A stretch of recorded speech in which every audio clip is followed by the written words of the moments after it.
কারবালা শুধু একটি যুদ্ধ নয়, এটা ছিল সত্য আর মিথ্যার সীমারেখা। এই ইতিহাস বুঝতে হলে আমাদের ফিরে যেতে হবে আরও আগে। রাসূলুল্লাহ সাল্লাল্লাহু আলাইহি সাল্লামের ওফাতের পর উম্মাহ এক নতুন অধ্যায়ে প্রবেশ করে।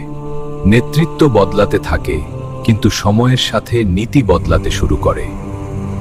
ক্ষমতা চলে যায় উমাইয়া শাসনের হাতে। এরপর ক্ষমতায় আসে ইয়াজিদ। তার জীবনধারা ইসলামের আদর্শের সাথে মিল খেত না।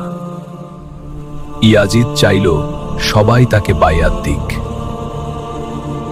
সে জানত ইমাম হুসাইন রাদিয়াল্লাহু তাআলাহু এর বায়াত তার শাসনকে বৈধতা দেবে। কিন্তু হুসাইন রাদিয়াল্লাহু তাআলাহু সাধারণ কেউ ছিলেন না। তিনি ছিলেন নবী সাল্লাল্লাহু আলাইহি ওয়াসাল্লামের নাতি, সত্যের উত্তরাধিকারী। তিনি জানতেন জালিমের সাথে আপোষ ইসলামের ক্ষতি।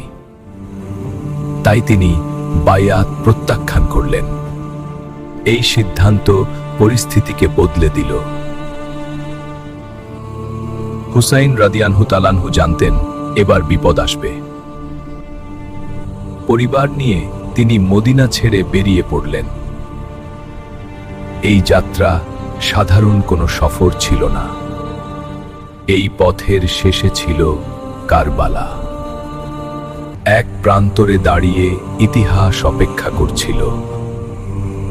কারবালা শুরু হলো এইখান থেকেই।